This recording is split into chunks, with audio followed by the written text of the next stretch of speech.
MacGowan, it appeared as though the young woman stepped from the very shadow of the thing, striking it with blinding speed and desperate strength. And now, with the vine thing dead and wriggling under Jøra's axe, MacGowan, it looks as though the shadows are trying to pull her back into safety and obscurity.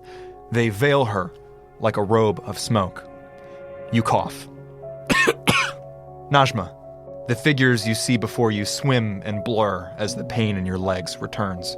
You feel awful, almost as badly as when you had the flu as a child, while your family toured Abetzeris. And here you will not find the cool hand on the forehead, nor the herbal bitterness of Aunt Ishtar's medicines, just the heat of the swamp, and the awful metallic tang of that orange cloud of dust. Something in the dwarf's eyes reminds you of Kronos, your brother. Oh my God. Has it really only been a day? You cough. For a split second, Jøra, you are back in the slave pits. You see it as a still image behind the world that you see now. A world of impressions and half-thoughts. A monster in the shape of a man is dead and no longer wriggling beneath your feet. The air is dank and rich with salt and muck gas, and before you for a second, Najma is another slave, nearly naked, covered in mud and blood, very badly injured. You three stare at each other. Can I pass out onto Jonah? Absolutely. Or just toward his direction, and if he chooses to catch her, that's fine. Trust fall. I know, straight up like college. I was just imagining the fucking like anime or cartoon. I know, just like on the ground. Whack! Yeah, you stub your toe for 2 damage, and then you're unconscious. Yeah. Free fall. 1 point. Graceful. Yeah, do you want to catch this shadowy... It is interesting, like, trying to focus on her through the veil of shadows. Yeah, no, MacGowan will absolutely. If she passes out, he goes, oh, come on. He goes to catch her. I think the first thing that happens is that veil of shadows drops Yeah. as she loses consciousness, and you catch her. Jøra, Oh, God. suppose we should get her to the boat. She was fighting whatever this was. Looks like she needs help. Are you all right? I don't know. Whatever this creature was, it sprayed something on me. Is it like a dust? If I pat it, if I sort of like wipe at it, does it come off? Yes, now that the cloud that it belched at you has dispersed, there is only that momentary tickle in your throat of that cough, and then the actual material on you is pretty well dispersed. It's almost indistinguishable from the normal muck and grime of adventuring. I think I might need to take a moment to get whatever is left off of me. MacGowan is feeling rough. That one blow really took a lot out of him. I think that, he was more prepared for a straight-on fight with the thing, and, once the adrenaline was flowing more and it was actually attacking him, he had his shield and his axe and everything, but that first hit really caught him off guard with that powder, and so he's kind of a bit dazed. I just wasn't expecting that. Perhaps I should carry the little one. Hey. I'm just gonna hoist Najma up on my shoulder. Did you just chuck me Dead at King her? Minnow. You went like this, like you chucked me. Don't worry, I'd catch you. MacGowan throws her like a football. Sorry. I dive off the dock. Go deep. Stunning catch. No, dare I you. think she just slings her over her shoulders, frankly, and starts moving towards the ship and is going to let MacGowan do whatever MacGowan needs to do. I think he tries to dust himself off as much as he can, just get the remainder of it off of him. Takes, his flask of water out and drinks some of that to try to help. Absolutely. He does not go for, any of the water or anything in this vicinity. I don't think that he trusts it, especially at this juncture. So just whatever water he, has on him that they've had stored on deck or what have you, he'll take some of that and try to clear up that coughing. So you are heading back to the boat? Yeah, after he takes a second to do that, regain his composure, he'll head back. Fucked up as he is. As you head back down this dock, stepping over the twisting, no longer moving vines, the crew is in uproar. Voices dry with rage and fear. Several clamor towards the bow of the boat that the hold be opened, that stocks be divided out, that food be apportioned to every crewman. Some demand the release of their crewmate, Ged, who almost inaudibly, weakly pounds on the door from inside the hold, coughing. Some few, Halfdan and Hawa included, demand silence, standing beside the captain and Atu, trying to manage the many simultaneous conversations. The captain himself, you see, Jøra, stands over the body of the infected crewmate. You can't recall his name, staring down into a face ruined with leaves and vines. Atu is as cool as a glacier, unworried by the violence building in the air. The only thing that gives him away is his posture. Standing between the captain and the mutinous crowd, left hand carelessly resting on his scimitar. And as you approach, MacGowan, seeing you, the voices reach a fever pitch. It isn't Sotero, who nevertheless sits up there with his foot on a bench, glaring out at you, but one of his 4 or 5 companions now behind him that begin to scream at you. One of them actually bristling pulls a dagger out and nicks his bicep. Blood begins to superficially leak down. That same warding gesture writ large. And immediately the other 4 of that crew, plus Sotero, 5, do the same, with thumbs or blades. Sotero is leering at you, behind the terrified, angry faces of his crewmates. MacGowan just glares at them. He's not going to start anything in this moment, especially with Arn there trying to, gain control of the situation. This is so not the top of his priority list right now to start something with them. Anything, Jøra? I think she's just getting this young girl on the boat. And I think going to be leery of her. Of Najma? Yeah. You're being very careful with her? Careful, but I think she's going to sit her down someplace that's safe, but also just keep an eye on her. I think because she doesn't know her. Absolutely. I think you walk her back, place her down on a not too uncomfortable coil of rope, of line. Yeah. And Zakar and Aaron are there, now staring at the crowd with those wide orphan eyes. MacGowan, do you get on the boat? I do. That is going to be an 18 versus your AC. He uses shield, because fuck these people. So here's what happens. One of the crew members, let's just describe him very quickly. I'll choose an adjective, you choose an adjective. Okay. Wiry. Tired. With an undercut. What's up, Powered by the Apocalypse? Let's go! Yeah. Wiry, tired, I think younger, but still now with these sort of wrinkles of fear and a whole lot of other things mixing around with He looks older than he actually is. Very much so. He literally picks up a small crate and hurls it at you as you try to get onto the ship. And again, that shimmering shield of energy stops up. Just knock it to the side. And he scuttles backwards in fear as this light blasts up in front of you. And Atu, voice like a knife, yells, "Silence!" MacGowan has not said a word. I did not peek. He just looks to Atu. Atu, scimitar out, sticking into the railing of the boat, looking directly at that crew. Sotero has yet to say anything. Silence! Orders, Captain. And Arn finally looks up from the fallen crew member. Search the village. Food, water. Look for anything that isn't rotten. Nobody lets get out of the hold. Understood? Aye. The crew members, finally pacified somewhat, retreat. Sotero will not take his eyes off of your face. Same.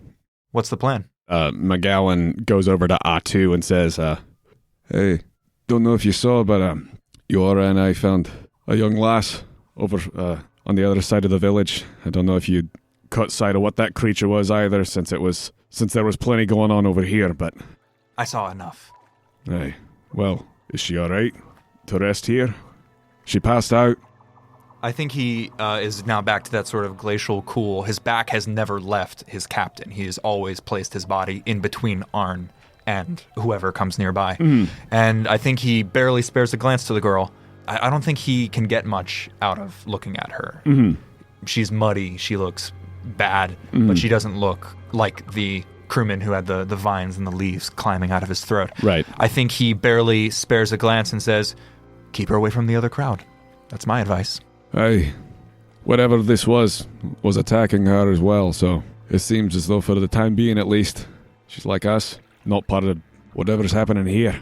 I think Halfdan and Hawa are some of the few crew members that are not in this sort of mutinous rabble that have now been pacified, and as they very carefully make their way onto the docks, Sotero actually in the lead, poking their way down, Halfdan and Hawa are looking at you, perhaps not as friendly as they were before. Halfdan specifically has been welcoming of you as a guest of the captain's, but he busies himself towards the bow, cleaning up some of the wreckage.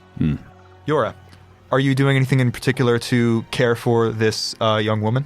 Potentially, but first, you said Arin is near me?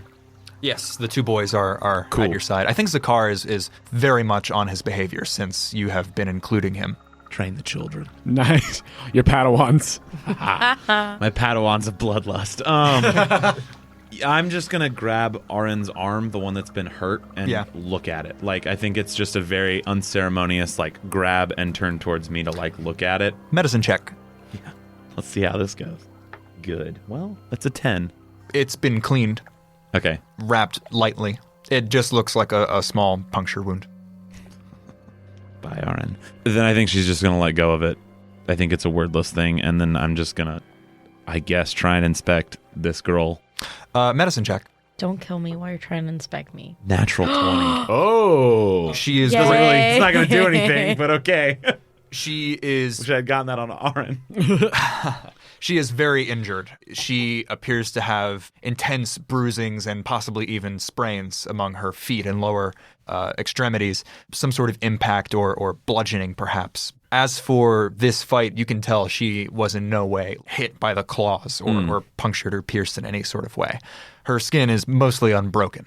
And she also appears to have passed out from an equal part of exhaustion and pain. I think then I'm just going to, like, try and set some of her, like, legs back. Arin and Zakar rush off to a little pack that is off in the side in the bilge and try to assist you with whatever they can find, whatever ibuprofen herbs and stuff that they can find. So go ahead and give me an assisted medicine roll. Natural 20 again. Oh my! 4 and a 20. Ooh. Nice. Rolling Nice. hot. Let's continue with our characterization. Arin and Zakar hold her arms while you put a joint back into place. Oh, Snapping fudge. like Hell yeah. Lara Croft. You may wake up if you like. I was going to say, when I wake up, I feel like she might. It yeah. hurts. Yeah. I don't know how you react to pain like that, but I think if her eyes come open, is it like snapping awake Yeah, sort of thing? I would think so. I think Yora's hand, like bare paw, immediately comes onto your face, like over your mouth, just to be like quiet. Oh, okay. But you react to that how you want. But that's what Jøra would do. Not enough that you can't breathe.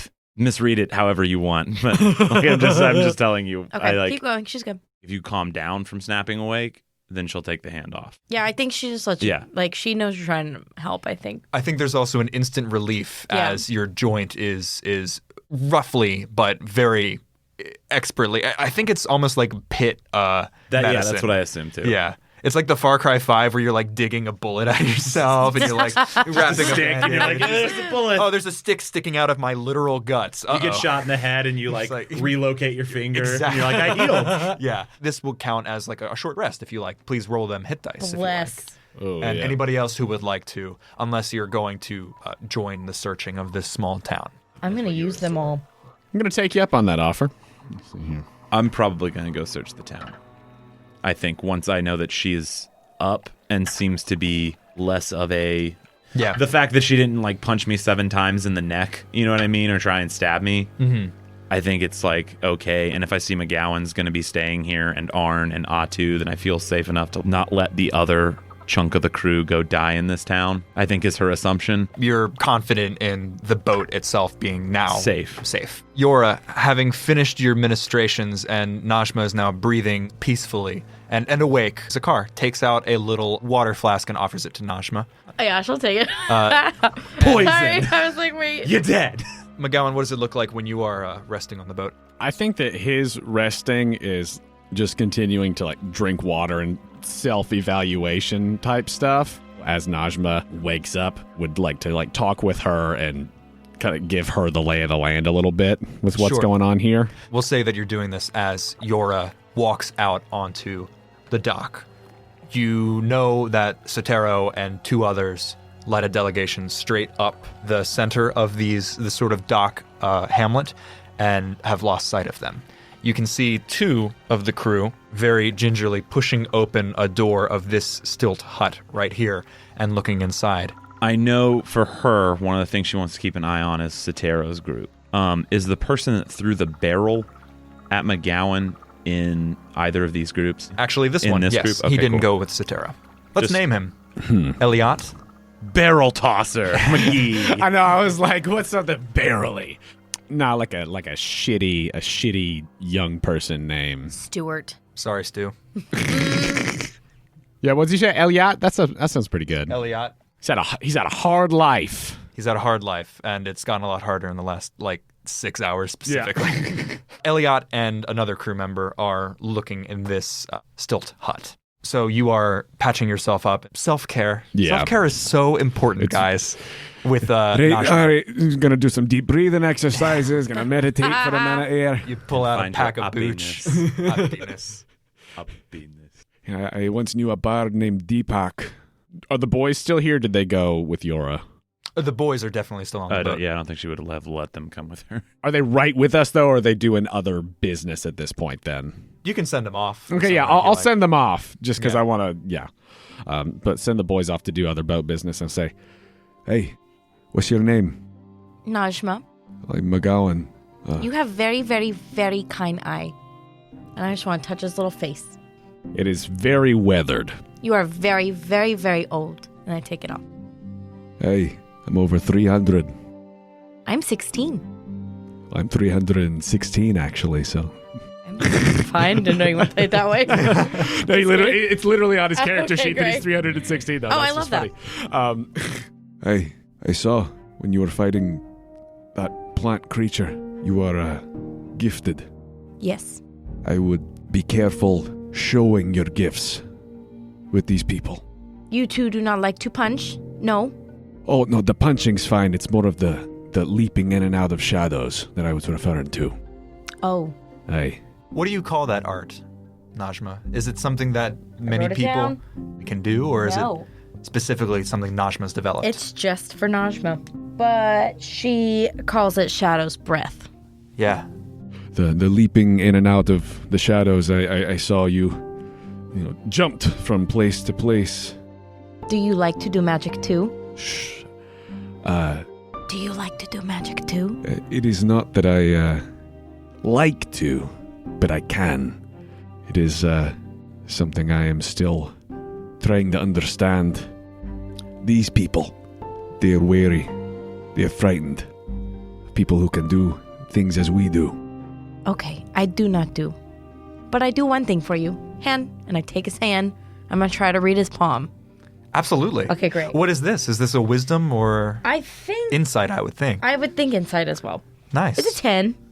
Yeah, what do you see? What is your normal I take it, and I'm going to wrap my little scarf around it that has the constellations, and I'm going to blow on it, and they light up. I tell you now, I am not like Mama, so it will not be very good. That's all right. Okay. And then they light up, and I think it's going to land on the Leo constellation. Oh, you like to fight, yes. Aye. You are very, very, very brave, but you are very, very ignorant. We will learn, and I take it away. Well, thank you. MacGowan can't catch a break. between Najma and Ma'at, you're Did it say anything about being a bastard in there? I can look for you. That's all right. That's all right. Oh, I have a question for you. Please. Do you know Piero? Piero! Love you for that wicked reference. Every time we mention Piero, Andrew will be here with that. Buckle up, listeners. Would he? No. By any chance? Okay. Who is Piero? He is my friend's friend, and he is here, and I need to go find him, so I leave the boat. Well, But I'll come back. Well, you might want to stay for a little bit. You were very injured. Oh no, big lady, help me. Oh, well, good, but All the same, I don't know what we are going to be doing as we leave this place, but it's dangerous to go alone. Take this. Thank you. Take this. I have spoken with the first mate. You're fine to be here. Go with us for a bit. I don't know if we're going your way, but if there's more like this out there, there's strength in numbers. Big lady is out there, yes? Well, she's close by. Oh, I'll find her. I have to go. I have to go. No. Oh, God. Please, I have to go. Ged in the hold, through the door. Did I see Ged as everything was popping off? Actually, yes. I think you and Jøra were right here as Ged came out wrestling with his infected crew member. Hey, he's very sick. Plant sick. I fear that unless something's done, he could end up like a friend over at the shop. You can't just kill him? That's not what we've been told to do. And I'm on thin ice as it is. Oh, you are bad men? Or they are bad men? I don't believe that they're bad. They just do not like my gifts. They're scared of me. I've tried to help them with my gifts, but they know little. Jøra, where are you exploring? You said that Barrel Boy made a beeline, or not a beeline, but they are exploring this house. Yes, Eliat. Did I hear anything of them? I would assume if they encountered issue, Yeah. I would be able to hear it at this distance, maybe? After they push open the door, you can see that Eliat himself has gone inside, while the other crew member is outside. And you can hear rummaging, boxes being opened, things being pushed onto the floor, a chair being scoot against the ground. Joe, it's so tantalizing what you have just done. And you don't even know it. It's so tantalizing. I think she's just gonna keep moving in. Yeah. Ideally, if I can make a perception check somewhere and start trying to locate wherever Sotero's group is. As you step over the body of this thing, which you have just turned into plant mush, you can't even call it a body anymore. The only thing left is the head, which is on its own. It's completely The human separate. head? Yes, the human head. Yes, unmoving. There is a single orange blossom in its mouth. As you walk through, give me an investigation check. Question. Orange blossom? Like an actual orange blossom, or like the blossom is orange? You could roll a nature check to see. I'm going to make a nature check real fast. Yes. Oh, that danced on It so teetered. many things. Yeah, it's a 7. It's an orange flower. It's a plant. It's whitish with tinges of orange in it. And then you said an investigation check to try and find Sotero, Yes. or 12. The first thing you notice is that they have been in this shop. In this shop. I think they beelined in on something that might include goods. And while there are a couple empty drawers now on the floor, not that you saw the before, I think you also see a sack of grain that has had a knife put through it, and it is completely rotten and wriggling with worms. And as you round the corner to continue your search, you can see the group of them standing at the end. I know it's like two werewolves and like a guy, but I love it. Yeah, over there. They are standing at the end and staring at, Sotero is staring at a piece of paper nailed up against a post. Yeah, precisely there. While the two are checking those two houses right there. You're going to walk on over there. To update the situation on the boat, Atu and the captain, Hawa and Halfdan, are in a conversation. And you realize, MacGowan, that these are the only officers left on the ship, having lost, again, their surgeon and their cook. Just these four maintaining control of the dwindling crew. Zakar runs up, and Atu briefly tussles his hair and sends him off. I think that if the officers are speaking, I'd like to go talk with them. Najma, is there anything you would like to do? I think she's getting off the boat to go try to find Piero. Before I go, I'm going to leave the ship now, but don't worry. But where are you going? Oh, to find Piero. If you would like help to find Piero, are they supposed to be here in this village? Like, are you just looking in this village where we are now, or are you going Yes, away? they had note in the swamp grossland that said they were here. I think you actually have the note. Oh, I have the note. 1 second. I pull it out. See, they're here. And looking at it, does it seem like it says this Piero person is supposed to be here where we are now? Could you read it to me, Brooke? Did you write it down? Yes. Labor needed at Moin Ho, right? Phantasma for tools, food, silver, see Kaya Scipio. Report to Kaya Scipio. Report to Kaya Scipio. That place that she mentioned is Pittsburgh? You don't know. Okay. Pittsburgh. PP Land. Do you want me to wait for you? Please, if you don't mind. Well, we can find out if this is the place that you're looking for, or if it's somewhere nearby. Navigators, the officers of the ship might know. They are those two men? Over there, yes. I look over and I say, hello, and I walk over there with him. And I think instantly everybody silences. With Atu, who is this very handsome, turbaned man with a scimitar, and Arn, who is essentially Arnold Schwarzenegger, the captain. They quiet, and Halfdan and Hawa will not make eye contact. Atu and the captain look at you expectantly. Our new friend here was lost in the swamp. She's trying to find her way. Are we anywhere close to, what was it? And he, just gestures to Najma with her note. Oh, Mein Ho Phantasma. Moino Phantasma. Yes, I think. And then Arn says, nearby. This is Pissmeyer. An apt name. Aye. Would we happen to be going that way as we continue? Arn just sort of looks at you, and Atu says, Father, may I speak to you? Aye. Okay, I come with you. And can I mind link to MacGowan? Absolutely. I'm going to speak in your brain now. All right. As soon as you leave, Arn, Halfdan, and Hawa begin to speak again. And Atu says, you must excuse the treatment, Father. Tensions are high, for reasons that I have just disclosed to the fellow officers that you know. Are you from here? No.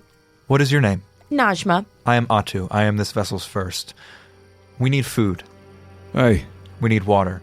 Aye. Even if there was anything in the hold, the captain and I do not feel comfortable going in and interacting with Ged to get it. Understandable. If the search parties find nothing in Pissmeyer, we will be forced to forage. Perhaps even towards Moinho Phantasma. May I see that? Okay, and I hand it to him. Food, tools, and silver. Aye. Doesn't sound too bad. It may be necessary. I would stay on the officer's good side, Father. Aye. I do not mean to worry you, but caution is advisable. I understand. The crew is afraid. Very. People who are afraid look to blame things on those who may not be responsible for their fears, yet here we are. Atu says nothing. Through mind link, can I ask you, does he not like magic too? He seems better than the others. Okay. I do not mean to offend or frighten. Father, I know. Aye. I will try to be a little more subtle as we move forward. I don't want to cause trouble. I'm just trying to do my job. As am I, Father. Subtle is good. Food would be better. Indeed. We will look. If you saw what happened over on the pier, I fear for Ged. I fear for Ged as well. Perhaps this Scipio or this Piero can shed light. I hope so. I will confer with the captain. Soon we will reach a plan. And Atu, I know that I'm not on the other officer's good side, but I realize we are short-handed, and I realize that some essential jobs are now not being done. I am not particularly skilled in those areas, but I've adventured for many years before I settled down with my smithy. I know how to pull my weight. If things need to be done, I'll do what I can. I think he nods solemnly and claps you on the shoulder, nods to you, and walks back to the officers' discussion. Do you want me to go to cargo hold? I would rather you didn't. Because of the flower man? Aye. I have to go. Please let me go. I can't be here. Perhaps we should find Jøra. Is that the big lady? Aye, the big lady. But now you have a ride. Yes, thank you. I am very, very small, but I am very, very strong. I can do things too. I've seen. Yes, I won't punch you because it will hurt. And I go to walk off. Jøra, as you approach Sotero, he continues to look at this piece of paper, rolls it up into a tube, and sticks it in his very gross, very oily pants. Over here is boats? It is a small floating dock at the... to my right? Yes, there's a little ladder down onto a small floating dock. Yeah. And are they in either of these houses yet? Yes, I think they're in there and like overturning furniture, wringing out drawers, smashing pots, looking for anything. Looking for rupees. Smashing those pots. Must be. They are inside? Yes. Then I would like to go up to Sotero. What did you find? A small piece of paper. Persuasion. 15. Ooh. I know, it's nice right in the middle. Okay. You know, this is really when the GM should, like, pick a DC before. Never. Only certain things. Let's make this complicated. I think he offers you a smile and holds it out. He doesn't give it to you, but you can see now. Can you read? Yeah. Food. As long as tools. it's basic common. Yeah. Yeah. Tools, food, and silver. The script is strange, and the dialect is a little warped, but it is labor needed at Moino Phantasma. Same thing. She probably doesn't get all that, but that's just... Maybe there will be something not rotten, huh? We can hope. Make the captain happy, I'm sure. It would make us all happy, would it not? And he rolls it back up, sticks it in his oily pants. Ew. Pants. I think he's really regarding you. Was anything found in this shop, or have you found anything here? I think he carelessly throws his hands up in the air. I had figured.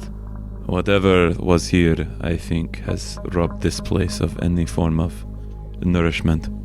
You saw the beasts on the boat, yes? I did. Yes, there was another here. Much, much larger than them. The shreds. I'm sorry, what?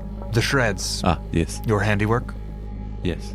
And I think she's just going to stay silent in that, like, awkward Conan silence. Very much. Right? I think... And just make sure that they're not, like, pilfering anything. Hiding things. Yeah. There is almost, like, desperate. If Sotero out here is, like, collected, inside there is, like, just the anything. Rummaging. Anything. And even, like, panting as people are maybe even lever up a floorboard to see if there's something hidden inside.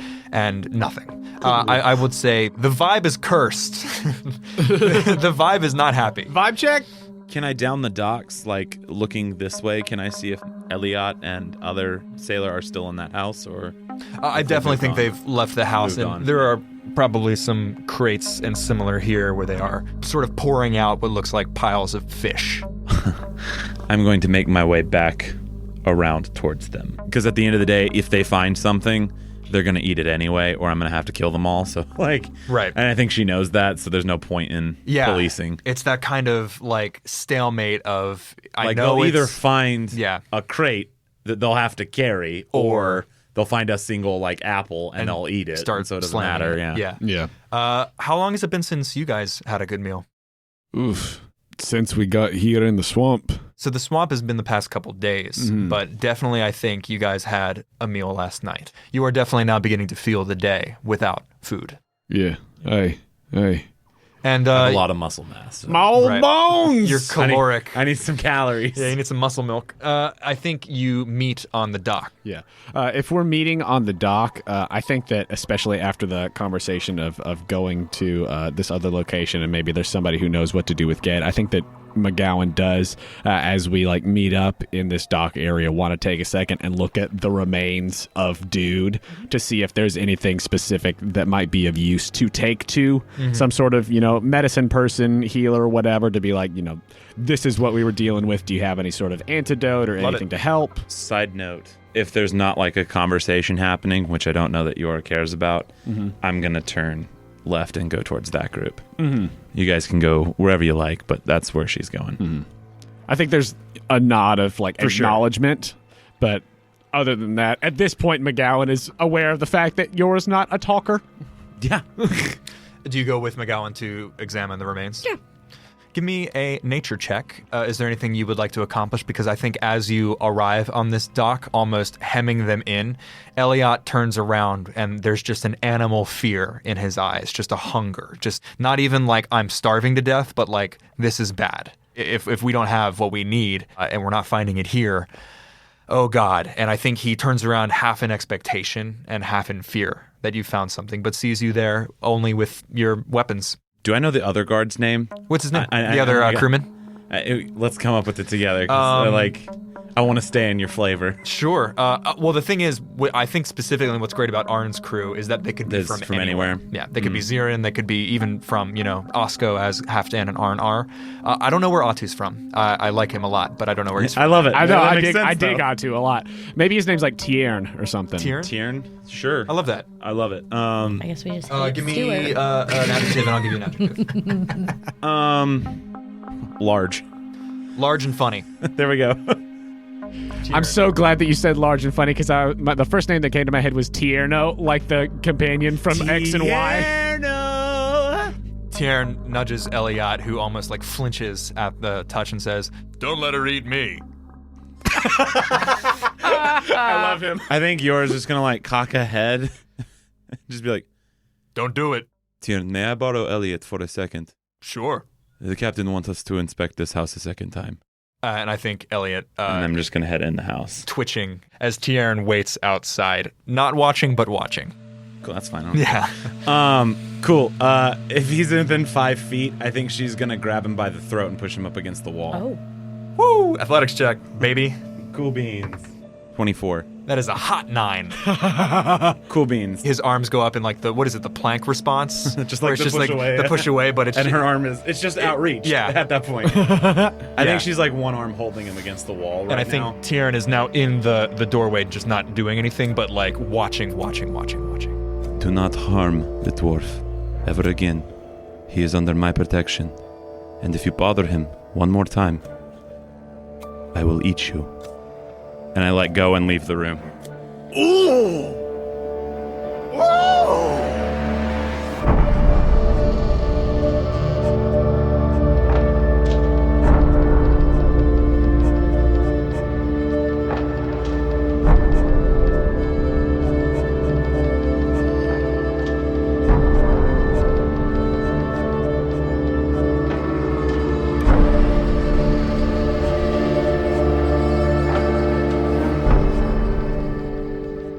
Hello, friends. Jonah here to say thank you for listening to this episode of Bound. I'd like to take a moment to tell you about our incredible partner, Dice Envy. They've got a new set called Liches Get Riches. And again, I'm just going to read their description because it's so good. If I didn't, it'd just be a waste. So, you've decided to shed this fragile mortal coil in pursuit of an eternity of knowledge and power. Congratulations. We know you'll make a great lich. Terrible, yes, but great. These copper metal dice inlaid with glittering blue enamel are your phylactery, so remember to keep them safe from bumbling adventurers. Good luck. If you're looking to add to your dice hoard, you can get 10% off of your purchase at Dice Envy by going to diceenvy.com/questco or by using the promo code QuestCo at checkout. That's QUESTCO for 10% off of your entire order. If you're a fan of the Quest Company, please do us a favor and go over to our page on the Apple Podcasts app or wherever you listen to your podcast and leave us a rating and review. It's a huge help to us, and we read every review that comes in, and getting more of those is a big boost to our visibility, and we super duper appreciate it. And if you really love what we do here at the Quest Company and you want to take the next step in supporting us, please consider becoming a Patreon subscriber. For as little as $2 a month, you can help us with necessary expenses, help us continue to improve the quality of the show, and get access to exclusive content and patron rewards. If you'd like to give us that support, you could do so at patreon.com/questcompanypodcast. You can find the link to the Patreon on our website, questcompanypodcast.com. If you'd like to contact us, you could do so directly through our website or by finding us on Instagram and Twitter at The Quest Company. You can also come hang out with us in our Discord. If you need links to any of those things, go check out our website. It's all there. We know that word of mouth is the best way to get people listening to a new podcast, and that is even more true for shows like ours. We don't do paid ads anywhere, and yelling, "Hey, look at me on the internet is not the most effective marketing strategy. But if you tell your friends about us, they trust you and your good taste. you've never led them astray. So please, if you enjoy the show, let other people know. We would love to see you posting about the podcast with hashtag The Quest Company. And if you have fan art of the podcast that you want to share, just make sure when you post it to tag us so that we can see it. Tagging us is the best way to make sure that we see the stuff you post and to guide other folks directly to us. Also, speaking of word of mouth, we would love to hear the words from your mouth, the words that form sentences, that are questions. Yes, that is right. We want to do a Q&A episode. So if you have questions about Bound or Kanoko Origins or Villagers, since it's coming back soon, or other general Quest Company stuff, we would love for you to submit those. You can hit us up on social media or on Discord. We will put together a specific channel in our Questco Discord just for Q&A stuff. So keep an eye out for more details with that, and we look forward to answering your questions and just chatting about the show. I'd like to thank Joe Leitess for running the game and editing this episode, along with the artist whose music is featured in it. Thank you to Aakash Gandhi for the song Eyes of Glory. Thanks to Blue Dot Sessions for the song McCarthy. Thank you to Daniele Pasini and Rafael Pinia for the song A Foggy Path. Thank you to Bodan for the song Gaia in Fog. Thanks to David Birch for the song Trees in the Wind. Thanks to Emitt Fenn for the song Creep. Thanks to Kai Engel for Highway to the Stars and Contention. Thank you to Masato Abe for the song Fog in a Dawn, and Visceria for the song Seething. Ambient sound by tabletopaudio.com and Horseyface. Additional sound design by Slappy. That's all for me, so let's get back to the action. Thank you for joining us here at the Quest Company.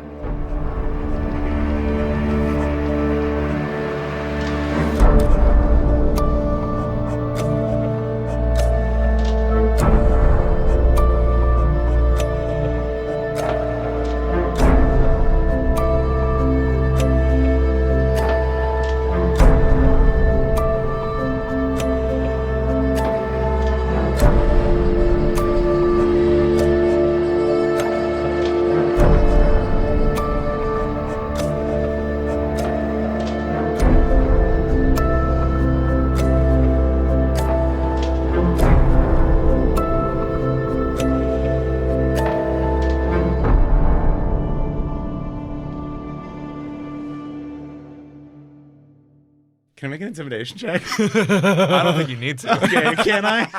Do it, please. With strength. Yeah, with strength. strength? Yes, Oh, okay. bless it. I think that's what that athletics check was, honestly. Oh, yeah. Oh, yeah. I think that's like a 20. This makes me happy. I think the effect of that, as Eliat is 100% like just on his knees, like massaging his throat and like just staring into space. Tieran helps him up as you leave and thinks about saying something funny and doesn't. Cool beans. And Nothing I'm like, gonna make fair my enough. way out. At least it wasn't me. Or like, won't find much on your bones. None of that. Okay. Tieran's a real cut up. I'm much fatter. Cool. Yeah, and then she's Oh, what was that nature check? Oh, it was like a 9. It is just been ripped to rags and ribbons. And I think, honestly, Fine. good. Yeah. Because you saw whenever Jøra attacked with that great axe that you made, it was not slowing it. It had to be physically disassembled to get it to stop moving. So you said the axe wasn't doing as much as like it was when my like flaming axe was. Yeah. Yes. MacGowan makes a note Or of this. the fists and feet of Najma. Is that one like orangey flower still there? Yes, in the mouth of the man. The head that has been separated. Yeah. I think he will, seeing that the rest is just ribbons, like take the flower, put it in a small sealed container. Absolutely, you're a craftsman. Yeah. Yeah. You get your Ziploc baggie out. And you collect those Your hot samples. dime bag out. Here on the boat, Atu steps up and says, "Men, ladies." After like a thought. People, I'm the only one, right? Well, No. not Najma. Whoa. guys, Before Najma. gals, Dudes, non-binary pals. FOLX. And as the crew reassembles, Atu lays out the plan. The captain will lead a delegation inland. A delegation will remain here, guarding Ged and the Helheim. Volunteers for the job of staying in. And Sotero immediately raises his hand, as do his two flanked companions. I'll stay. And Atu looks at the captain, who nods, and Atu confirms. And I will with you. Inland? MacGowan raises a hand. Seeing that, Jøra will raise a hand. Najma's hand is raised. And Arn says, we go. And with nothing more, steps onto the docks and begins to walk. Just look at Jøra and Najma and follow Arn. On my way off the ship. Where would you like the boys? I assume they're going to stay on the ship. They're going to stay on the ship, great. I assume, frankly, it's safer here. For the boys to stay. That's Jøra's assumption. Yeah. Andrew's assumption is completely different. Right. Yeah. Can I just like lean in and whisper something to Atu as she's like passing him? Just be like, know that you can count on the boy. Have him run jobs for you. And then I will walk past him and go to Arn, sleight of handedly, hopefully, give him a dagger. I'm fine if Atu sees it, because I was just like, I wanted to make a point of being like, you can trust the boy and then go to the boy. Yeah. Roll a sleight of hand. It's a 13. 13's not bad. Not only do you hand it off in a very casual way, Arn cottons quickly and accepts it and slips it in his boot. Cool. I think she like, it's not like a handoff. I think she kneels down and like hands it to him, probably covers most of it with her just the size of her body. Love it. And maybe it looks like she's just talking to him, but she's gonna say to him, listen to Atu, do what he says, follow his orders, and keep your eyes open at all times. Arn looks over your shoulder at Atu, which is no mean feat. You gotta look over a lot of shoulder, and Atu nods with a very small in his throat. As she's standing up, she'll say, but remember, do not give full trust to anyone. And she'll walk away.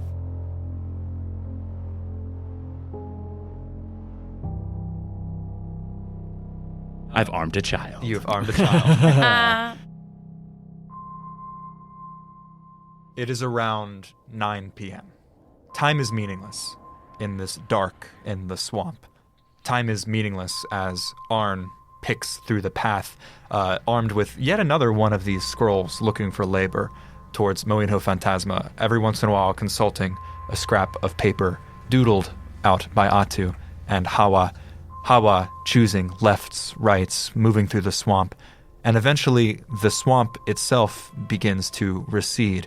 These crazed jungled vines, glowing fireflies, rivets, and dark eyes in the water that slip under the water as you walk by. They begin to recede, and you are walking on grass.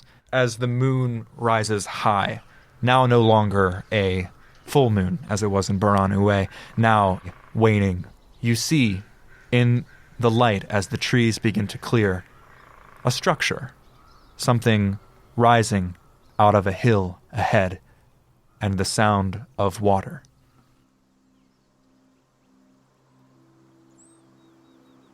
By the brook, in the outskirts of the woods, your camp. The temple, or whatever it is, you can see it, just the top of it, just over the ridge. It is lit by the first rays of the sun. White marble, unstained, and your camp, the camp that you set up late at night, is washed in birdsong, washed in the waking trills of bugs and frogs, and ruffled by a salt wind from the sea. Najma and MacGowan make a Constitution saving throw. There it is. There it is. There's what we were waiting for. 15. I've got that. Old man, 12. Oh. Piero! Go up one more. Piero! Did I get there? No, but it's No, okay. it's fine. Joe has no clue what you're talking about. There is a warmth, and there is a light. There is no discomfort in your chest, either of you. There is almost like a bloom of life, a bloom of happiness. And Najma, you stomach down a feeling of revulsion for a second, and that light is gone. MacGowan, there is a hum from you. You catch yourself humming, and over the inner part of this clearing, this camp, Arn, stock still, concentrating, looking down, is humming too, is catching himself humming, is placing a large hand on his chest. It's like a song, like a note, yearning to be sung to the morning sun. And over the hill by the white ruins sitting proudly from 100 mouths, the dawn chorus sings as well.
Oh, God. The Dawn Chorus. Piero. As Good soon as you were job, singing, Joe. I was like, yeah, you fucking bet.